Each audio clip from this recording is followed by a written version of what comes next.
how would you assess, what the K-State rushing attack and the offensive line did on Saturday? Yeah, super impressed. Obviously that's been one of the big question marks going into the season is that offensive line. And so to see them, come out game one with, mixing and matching guys and adding new guys into the mix, to average 9 yards a carry, give up 0 sacks and commit 0 penalties is a great performance. Thanks for listening to KC Sports Network, proudly presented by Emprise Bank. If you're thinking about starting a business or know someone who is, check out Emprise Bank's SBA loans. It's always good to know your options, and they can be your partner in possible.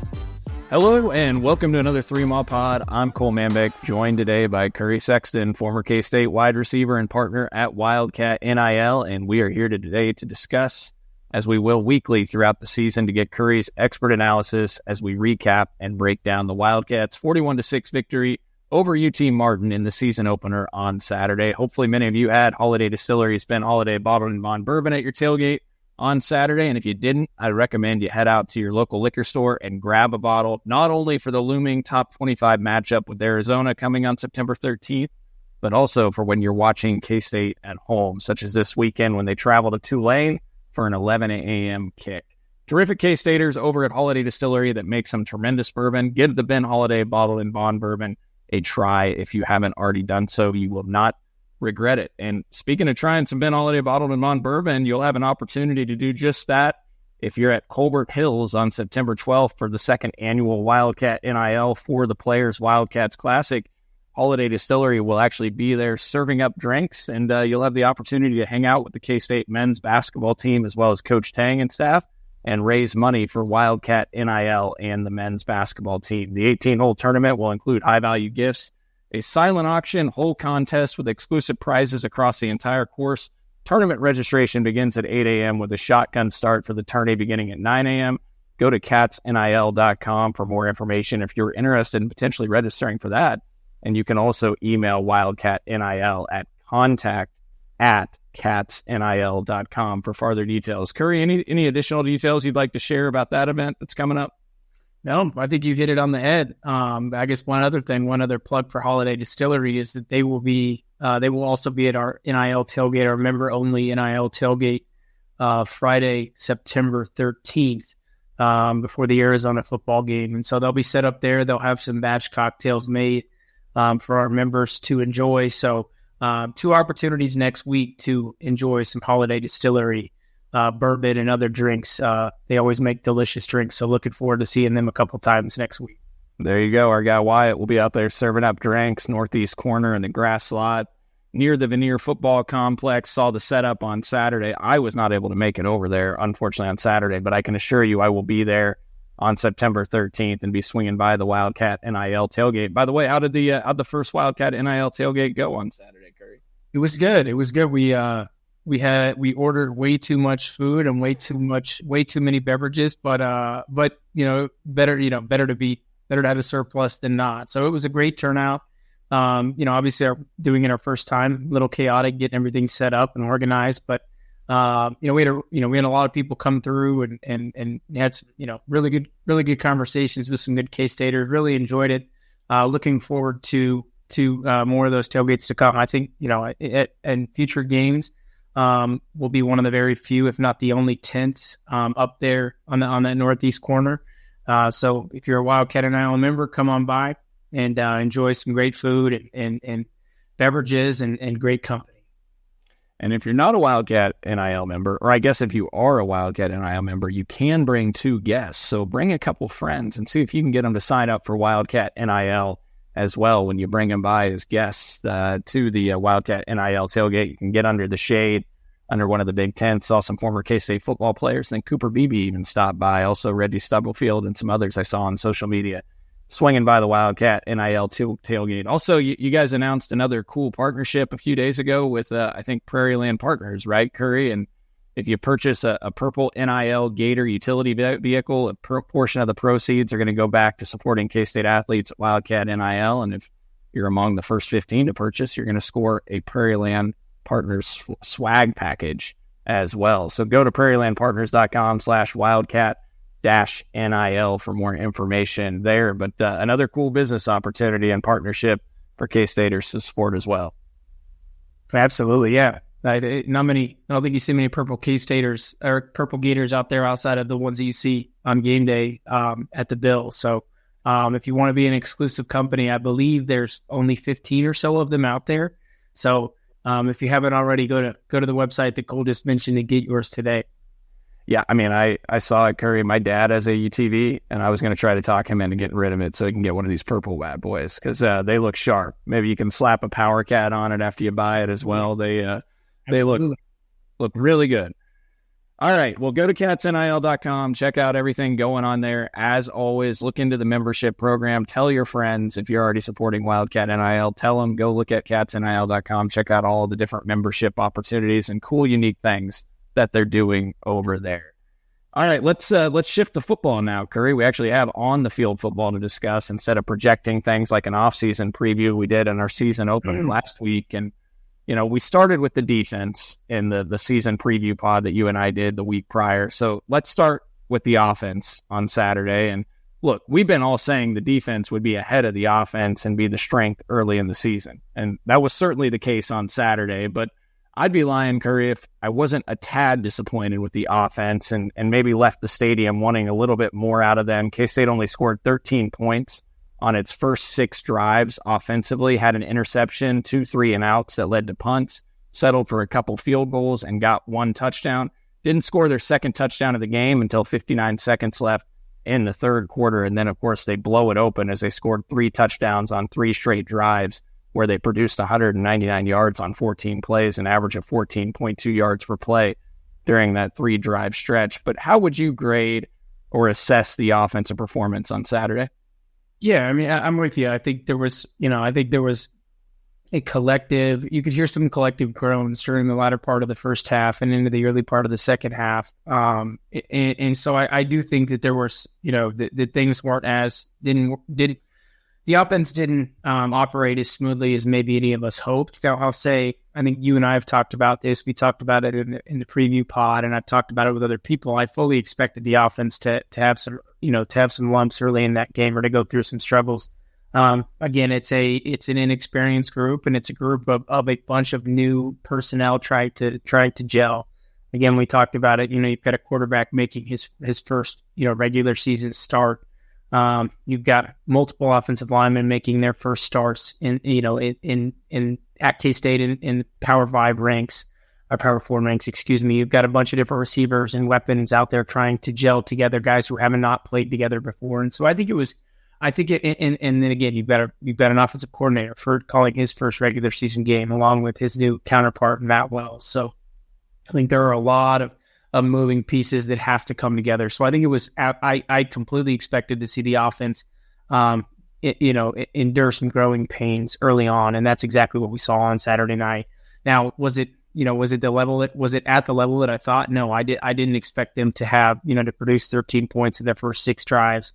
Certainly expected them to clip along a little better than that. But at the end of the day, I think we got to see them progress significantly in game 1, which was positive.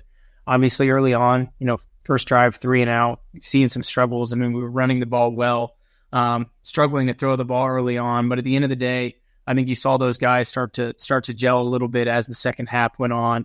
You saw Avery complete some passes, some nice passes in the air, including the deep ball to Jace. DJ Giddens was the DJ Giddens we've come to know and love. We got to see Dylan Edwards utilized in different ways and got to see his skill set flash a little bit. And so ultimately, at the end of the day, yes, there were some struggles, but I think the offense had a perfectly fine night. I think there were a lot of positives and a lot of things to build off of, and excited to see them really progress here now into week 2. Well, you certainly like the way they finished, too. I mean, starting offense on the field, Avery Johnson and team finish with a couple big drives for touchdowns there before they come out of the game, and then Jacob Knuth and some of the reserves come in and go right down the field as well. So you like that. You got some explosives there down the stretch. You had the 44-yard pass to Jace. You had the 48-yard run by DJ Giddens, a 32-yard run by Joe Jackson. Your third-string running back, Joe Jackson, looked really solid as well when he had an opportunity in there. So some explosives down the stretch in that game, but I'll circle back to Avery Johnson, Curry. He goes 14 of 21 passing, 153 yards, 2 touchdowns, had the 1 interception, rushed for 37 attempts or 37 yards on 3 attempts. But maybe how would you evaluate his play on Saturday? Yeah, I think, there was a mixed bag, but again, it was mostly what I expected. This is a guy we've talked about who has had a lot of hype heaped on him throughout the preseason, and this was his first opportunity to be the guy to run the show in a regular season setting, and so I think it felt like, I mean, obviously it's game 1, it's against an FCS opponent. You could tell the playbook was fairly straightforward. They weren't trying to show a lot. I'll say it felt like Avery was trying to stand in the pocket and trying to make throws from the pocket and wasn't early on looking to use his feet. That may have been by design. But I think as we saw later in the game, I don't know that, I think Avery is a good pocket passer, but obviously his ability to move, to move, to throw on the run, to run the ball is what separates him. And so I think as you saw him do that later in the game, that's when the offense really started to have some success. And so I think once he got into the mindset of, hey, if I don't have an option to throw to within the first 4 to 5 seconds, and I need to take off to run. There were a couple times in the first half where he's standing in the pocket and there are massive running lanes for him to go out and gain chuck yardage. And instead he stood in the pocket and tried to find somebody via a throw. And so I think you saw him grow quite a bit in that first game. He made some good throws. Obviously he had the one mistake on the interception where he did have a guy open. But just wasn't able to make the throw on time, and I think we saw maybe him locking on to guys a little bit early in his reads, locking into one guy and trying to get it to that guy right away instead of going through his progressions. And I think that's something that as he gains more experience, as the game slows down for him, it's going to be a lot easier for him to start going through those reads instead of locking on to the guy who's the right read pre-snap. So all in all, again, it was, just like the offense as a whole, his performance was, went about as I expected it would. I think he, obviously he came out of the game healthy. He had a good performance. There were a lot of positives and there were some things to build upon. But all in all, I was pleased with what I saw from Avery on Saturday night. Well, look, they'll certainly go to the film room and they'll probably note some of the things that you just did, and he'll just continue to get better each week as he gets more and more game reps and experience under his belt, and he'll see some of the guys that maybe were open that he didn't see initially. And I think there were a couple times where he maybe dumped it out in the flat to DJ when maybe another read was there and he didn't see the second read. And so he'll continue to get better. And like you, I mean, look, Curry, they only ran one design QB run in the entire game, which I think is a bright spot. They weren't trying to get it. Yeah, you weren't trying to get him hit. And the one time he did take off on a QB design run, I think it went for 16 or 17 yards. And they probably could have done that all game if they really wanted to. But obviously that wasn't the game plan. They're trying to develop some different aspects of his game in there. And then also, like if you get him on the run, you get him out on the edge, it puts a lot more pressure on defenses if he's got the ability to run and pass, because they're going to have to make a decision whether they come up to get him, come off their man and leave a receiver potentially open, or stay back and give him the opportunity to run. So there'll be different things. K-State went with a relatively vanilla game plan and still managed to rush for 283 yards, 9.1 yards per carry. So I don't think anyone's going to complain about that. And I guess, I will say though, Curry, so Jace Brown leads the team with 5 receptions for 71 yards, obviously highlighted by that 44-yard catch that really got the team going. But not a lot of production outside of Jace from guys you would expect to be key contributors on this team. Keegan Johnson only targeted the one time, I believe, and it was on the jet sweep that they credited via a pass. Garrett Oakley was targeted one time, I believe. It was an incompletion early in the game. Don't believe Jaden Jackson was targeted. Dante Cephas didn't have a catch. So 2 of your 3 starting wide receivers and your starting tight end really don't have a reception via the traditional passing game. Do you have any concern there, or do you just own it up first game and maybe not seeing the field and not seeing all the guys that were open, or did you think some of the receivers were maybe open and just didn't see them? Yeah, I think it's a little bit of both. I think it's more so just the fact that it's the first game, with some of the struggles early, and then the lead that we had late in the game, and the starting offense coming out early in the fourth quarter. or earlier in the fourth quarter. There weren't a lot of snaps to go around. And so ultimately there wasn't a lot of, there wasn't a lot to be spread around to those receivers. And so, I think that's totally normal. I can't remember back my first year my last year, the year I had 1,000 yards, we opened up with Stephen F. Austin. In that first game, I had, 1, 2, or 3 catches for basically no yardage. And that's just the nature of those first games where you're playing an inferior opponent. You're trying to figure out who you are, what your identity is as an offense, and you're also not playing a full game, or not a full game, and not a game with all of your playbook at your disposal. So I think I don't read into that a whole lot. I think we're going to see, I think Keegan and Garrett Oakley are going to continue to be focal points of this offense moving forward. And I think, by the end of the season, we'll look at this game one and it'll be an outlier in terms of, hey, those guys didn't get any targets. Those guys didn't get any love. We'll see that change going forward for sure. We've got to toss it to a break, but first I want to tell you about Home Field Apparel, premium college apparel brand based out of Indianapolis. Home Field has some of the best K-State apparel you can find anywhere. Saw a lot of Home Field Apparel shirts being worn around Bill Snyder Family Stadium on Saturday. Home Field has 55 K-State items to choose from on their website at homefieldapparel.com, including awesome retro t-shirts, super soft, comfortable, several hoodies with retro K-State logos that you'll want to stock up on as we get into the fall and cooler weather arrives. As well, you've seen me rock several Home Field hats on Fremont as well. Some awesome hat designs that they've got over there at homefieldapparel.com. Also, don't want to miss out on their exclusive college football boxes. K-State was one of 50-plus schools to be a part of this drop, so check them out over on their website. All of the items in the box are exclusive to the drop, so you won't be able to get them anywhere except with the purchase of that exclusive box. So check them out, plus the other 50-plus K-State items at homefieldapparel.com, and we've got you covered, as always, with 15% off if you enter the discount code 3MAW24. Again, 15% off with discount code 3MAW24. We appreciate you supporting KC Sports Network by listening to our podcast. You have helped us become the highest-ranked Chiefs podcast network in 2022 and 2023. And don't forget about our daily Substack newsletter, the best written analysis you can find on the Chiefs straight to your inbox every day. kcsn.substack.com.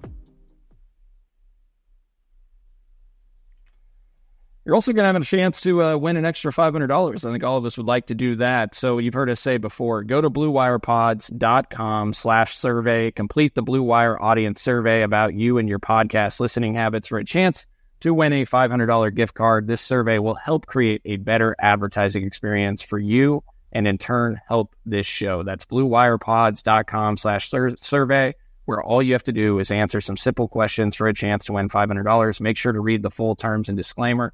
Plus, complete the survey for a chance to win. Again, bluewirepods.com/survey.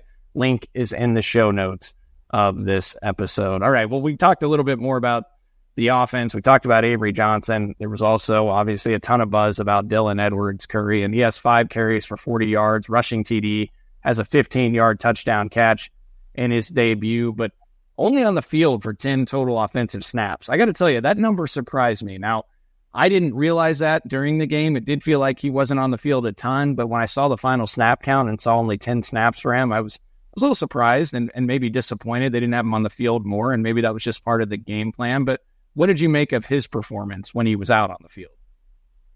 Yeah, he was electric. He was the player that we all hoped that he would be. Dynamic, electric. You could tell that his speed, his quickness is not something that you typically see out there on the field. So, very impressed with him and what he was able to do and how he was able to impact the game in multiple facets. I mean, that is exactly, again, who we expected once when we got him this offseason. Now, in terms of his number of plays, his play share, I think, it's easy to sit there and think, oh, that's frustrating. We have this sort of jack of all trades type weapon, and we're not really utilizing him. But I think part of that is by design for multiple reasons. I think first off, this is a kid who obviously we know his story, but he came in June and was, so in a matter of less than 3 months, he had that much time. We had less than 3 months to grasp the playbook and grasp everything that they're trying to do with him, basically building out packages around him, both in the running game, in the passing game, and also in the return game. He's trying to learn all of that. He's also trying to, deal with the expectations of, hey, coming home, coming back to where your dad played, coming back to the team you grew up cheering for, coming back to play with one of your best friends from back home. And also, the expectation of being that game breaker. I think that's a lot to put on a young kid. And I think some of it, so I think some of his limited action was probably by design to help him ease into things. And so I think, that's part of it, which is totally understandable. And because of that, great to see him get in for 10 plays, make an impact, score 2 touchdowns. I think he's got to be feeling good leaving that game Saturday night. And then I think the other part of it is just, hey, this is a guy that teams are going to have to game plan around, and let's not show our cards too much in terms of how we're going to utilize him. Obviously, we saw him the first play of the game. He and DJ and Avery all lined up in the backfield together, and we threw him a little quick pass in the flat, and he made a guy miss, got 4, 5, 6 yards, and then we saw him split out. We saw him in jet sweep. We saw him run between the tackles. We saw him back to return punts.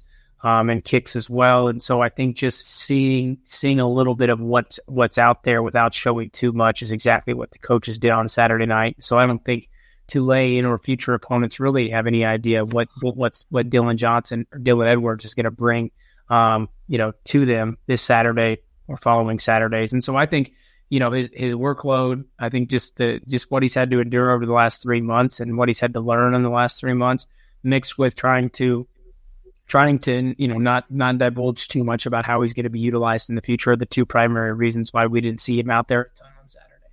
It's great perspective. That's why we have you on, Curry, to level set everybody and level set me on the expectations there and the snap counts for Dylan Edwards. Can't wait to see him on the field more here moving forward. And I love the play design. Happened right near my seats in the end zone where we were sitting when they ran him on that little corner route and got him for a touchdown pass on a beautiful ball by Avery Johnson. That shows just a glimpse of what they're going to be able to do and get him in mismatches against defenses this season. One more on the offense before we shift to the defense. Curry, how did you think the offensive line played? They don't give up a sack in the game. I think there were really maybe just 2 or 3 pressures on Avery Johnson throughout the entirety of the game. They obviously average over 9 yards per carry against a UT Martin defense that was tremendous against the run last year, albeit they replaced quite a bit on the D-line, but they had all 3 linebackers in Hook.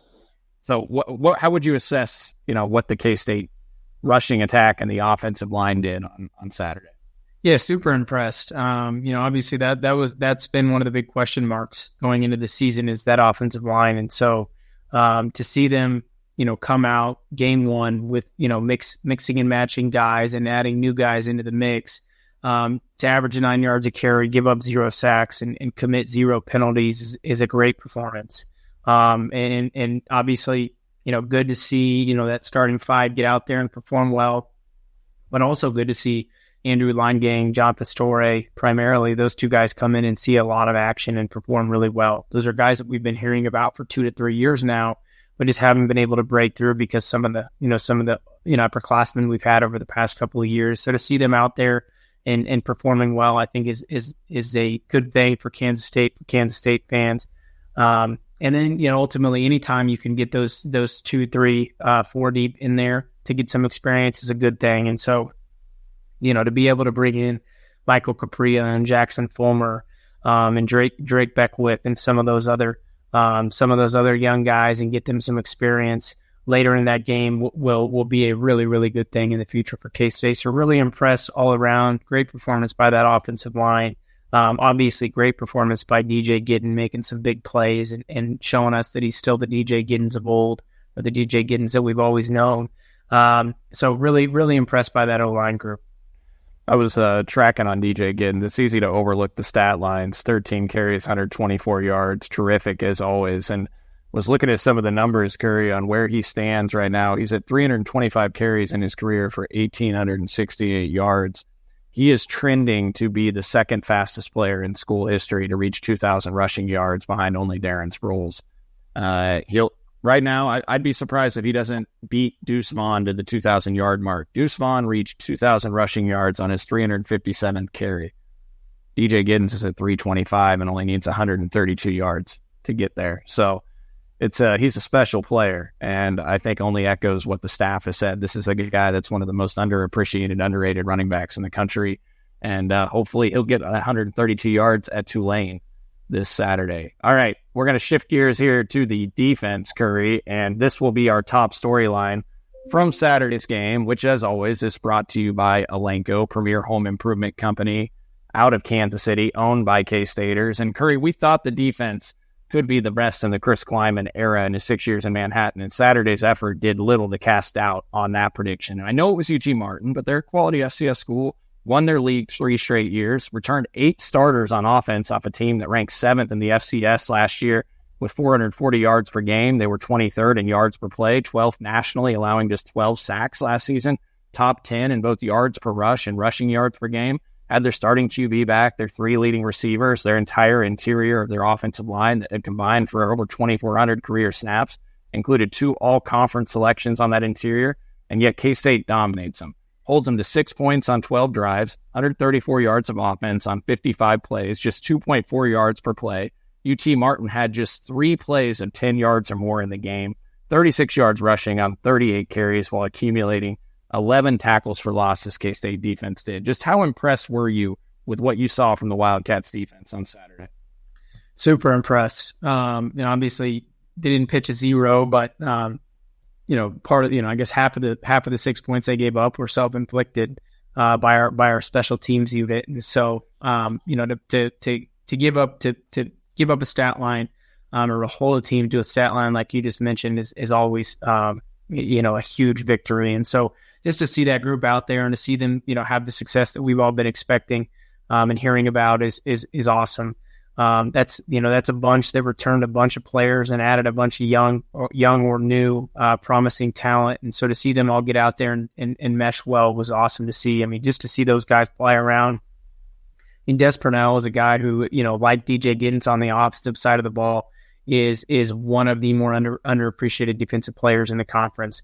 And in that first quarter, that first half, he was a madman out there. I mean, it seemed like every play that was being made behind the line of scrimmage was Des Purnell. And so to see him out there and obviously taking a step forward from from the great year he had last year is awesome to see. And then, to see a whole host of other guys having success. I mean, to see Jordan Riley out there in his first game, flying around, making plays was great to see because he's a guy we've heard so much about this offseason. And then, we talked about it last week, the pass rush. We talked about needing to improve upon, our pass rush from last year. And so to get 4 sacks in that game and to make, to have 11 tackles for loss and to really put a ton of pressure on the quarterback all game long was great to see. Now, obviously this is UT Martin. This is not Arizona or Oklahoma State, or any other, Power 4 school, but to see those guys getting after the quarterback all game long, was really good to see. I mean, we had Toby making plays, Brennan Mott, obviously, Cody Stufflebean, Travis Bates, Ryan Dapes, all those guys that we've talked about were out there and having success. And so I think that was obviously great to see. We've got a ton of depth there. And I think that makes you feel good about where we're going on that defensive front.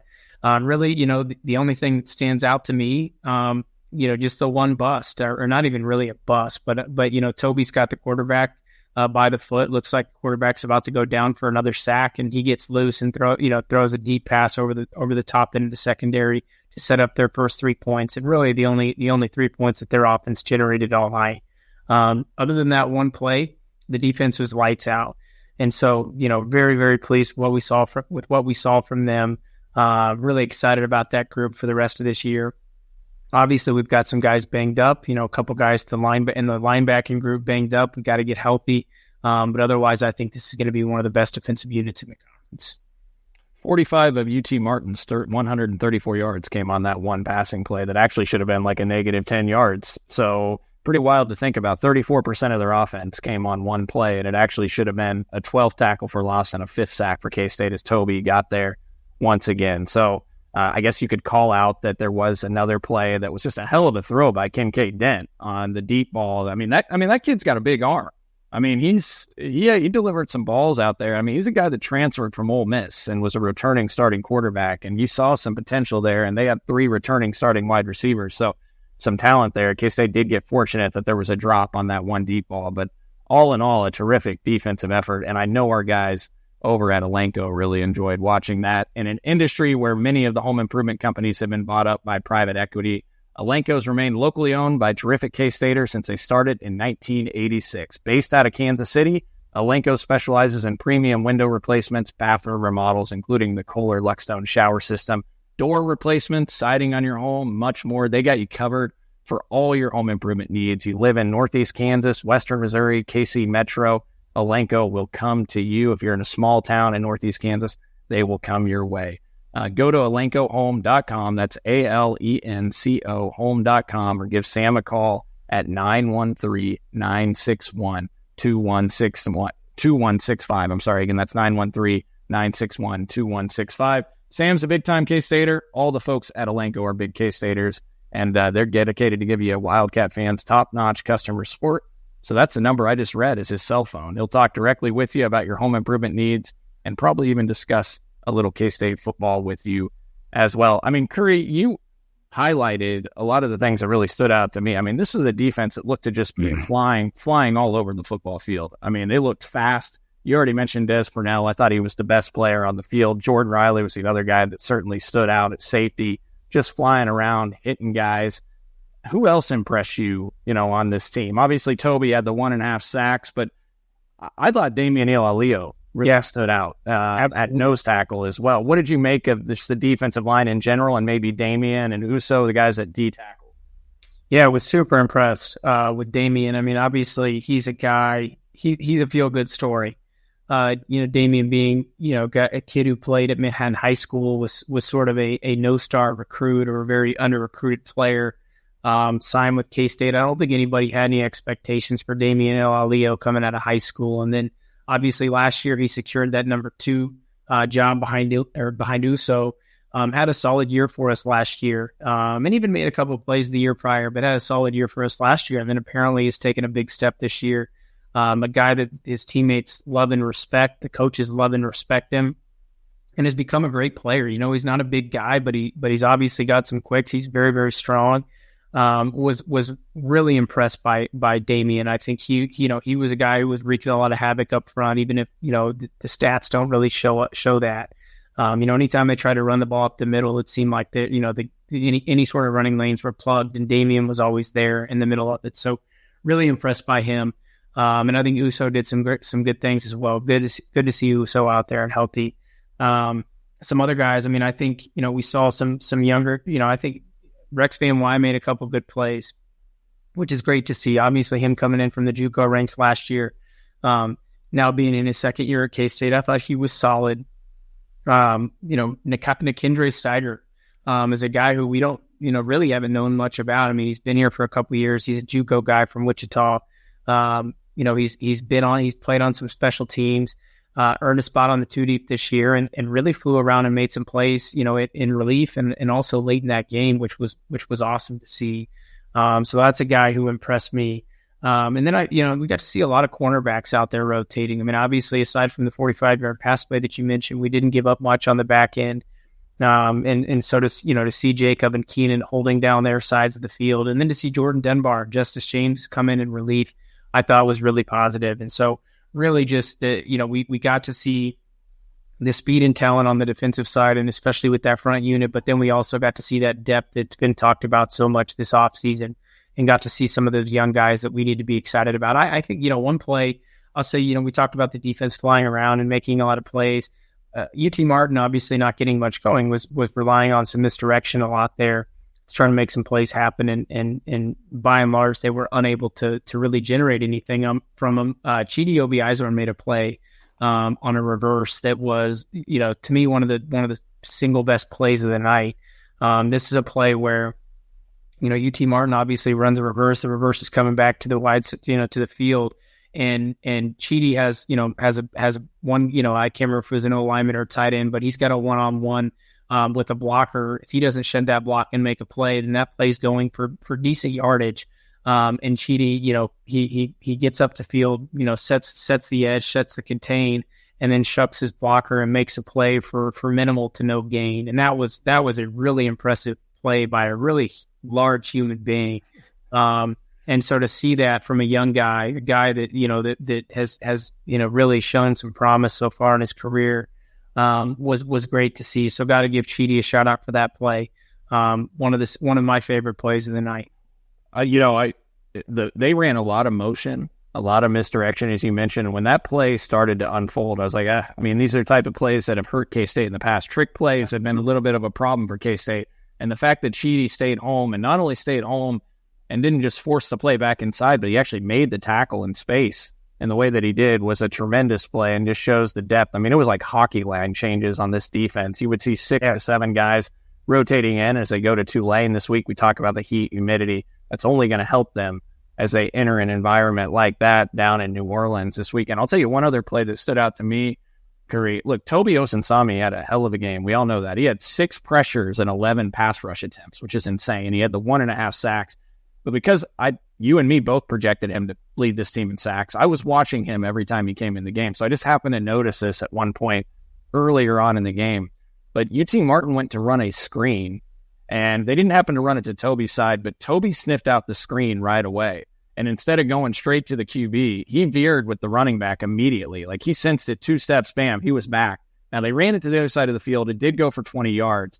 But to me, that shows a lot of promise that a guy that's so useful at playing the defensive end position sniffed that out right away and didn't just, he was like, oh, wait, I'm getting unblocked here. He sniffed it out and went that way, and they threw it the other way. But I think that's a sign of promise that a guy is learning his position and not just putting his head down and going after the quarterback. I saw a lot of promising things from that defense, including the fact that they were able to rest Austin Moore the entire second half, who's a little bit dinged up, and still hold their own. And you mentioned it, all the depth they have on the defensive line. Just a couple more numbers here on the defense, and we'll wrap up here in just a moment. But also, UT Martin ran 55 plays, as we mentioned. 33 of UT Martin's plays went for 2 yards or less. 60% of them went for 2 yards or less. 22 plays didn't gain a single yard. 21 designed rushes that went for 2 yards or less. This is a UT Martin team, guys, that ran for 132 yards on 30 carries at Georgia in the season opener last year, 4.4 yards per carry, and they had 8 starters back from that offense. They had 260 total yards in Athens in that game, 4.1 yards per play. K-State held them to 2.4. So, look, Sam Franklin, their All-American running back, he's gone, transferred to Oklahoma, but they had 8 guys back on this offense that are starters, and Narco Flore averaged 5.5 yards per rush last season for them, and they brought in Patrick Smith, a transfer running back from Vanderbilt, with nearly 900 yards rushing in his three seasons with the Commodores. So, a pretty impressive defensive effort. One question on special teams, Curry. We talked about them at the end of last show and thinking they could be a significant improvement there this year. Sure looked like it in game 1. I know there was a fumble by Jace Brown on the opening kick, but I don't necessarily put that on special teams. That's a receiver just losing control of the football. It was blocked well. They blocked the punt for it. They blocked the punt for a touchdown. Chris Tennant, 2 of 2 on 40-plus yard field goals in the game. They nail all the extra points. Simon McClanahan had a couple really nice punts as well, 2 inside the 20. I thought it was a really nice day for the opening for the Nate Katzer era for special teams. Absolutely. Other than the fumble and the kickoff out of bounds, clean night all around. Interesting. I mean, good to see multiple returners back there, both from a punt and kick return perspective. I think, Jace, that kickoff return was blocked really well, and I think he gained 32 yards on it. I mean, that was going to be a really positive play for us without the fumble. And that's something you learn from and grow from. I mean, that those mistakes happen, but again, a clean night, no penalties, 2 long field goals made, all extra points made, 2 punts down inside the 20, 1 inside the 5. Really positive to see all of that. All of that happen on Saturday night. I thought coverages were good. Obviously, most of the kickoffs, or all of them except for the one out of bounds, I believe went for a touchback. But a really positive evening. Got to see a lot of guys have some success. Obviously, the play that Ty Bowman made was an incredible football play for one of the easiest touchdowns that you'll ever see in a college football game by Colby McAllister. So really positive things that we're seeing from that unit there. And so got to feel good about everything, all 3 phases. I mean, obviously we've got some improvements to make. The offense has got some catching up to do, I think, but all in all, a lot to be pleased with from Saturday night. Well, 2018 and 2023 were the only 2 seasons since 2005 that K-State didn't have a special teams touchdown, and they snapped that streak right out of the gate in the opener with the scoop and score on the block punt. So promising things there. Do you have a score prediction on Tulane, Curry, or any thoughts there? Yeah, I'm going to go 38-17. I think. This is a pretty young Tulane team. First year under John Summerall, who we played last year when Troy came to Manhattan, and had a good outing against them last year. A good Troy football team. Young Tulane team. They've got some playmakers. They've got a young quarterback, Darren Minsa. But I don't, he hasn't seen a defense like ours yet. And so I think, we're going to see some improvements from the offense. I wouldn't be surprised if we see a touchdown in the return game. And I think our defense is going to be lights out again this weekend. You give me a 21-point victory over Tulane, I'm taking that in a heartbeat. K-State favored between 8 to 10 points or the various sports books. So you get 38 points on a John Summerall defense. That's saying something. They obviously got 42 on him last year with Troy, but they were top 10 in the country each of the last 2 years in points per drive allowed under his guidance at Troy. So I can't wait to see it. 11 a.m. kick, Bob Wachusen on the call, and Louis Riddick, and good crew on ESPN. Good opportunity to showcase Avery Johnson, this offense, and this Kansas State defense on ESPN. Granted, they'll be going up against Michigan, Texas at 11 a.m. as well. So we'll see how many people have 2 TVs set up, but hopefully Kansas State plays well. Also, just want to mention, if any of you want to send a question in for Curry when we're doing the show, you guys have heard us do the Mint Mobile read before and ask if you want to send a question to John, DY, and I. If you want to send a question in for Curry and actually get true expert analysis from somebody that knows his stuff and played the game at this level and was highly successful, you can contact us through the KCSN hotline powered by Mint Mobile. You can text us at 913-407-6524. If you're watching on YouTube, you can see the number on the screen. All you got to do is text us, and we'll try to get to the question here with Curry, try to maybe get to one a week. Again, that's 913-407-6524. Also, we are going to be doing live YouTube after the postgame show for a postgame show on Saturday against Tulane. So be on the lookout. Check it out. We'll be going live on air. The show will be recorded and posted on all of our audio channels and on YouTube if you can't join us live. So you'll be able to check it out there. But about an hour and a half after the game on Saturday, be sure to tune into the channel, and we will be going live to wrap up, hopefully, what is a dominant K-State victory as Curry predicted. So check us out there, and check out Wildcat NIL at catsnil.com. Go check out all the great things they're doing there and support Holiday Distillery, Home Field Apparel, and our friends at Elanco over at elancohome.com. Appreciate Curry for jumping on with us, and we'll be back again next week to hopefully recap another Wildcat victory.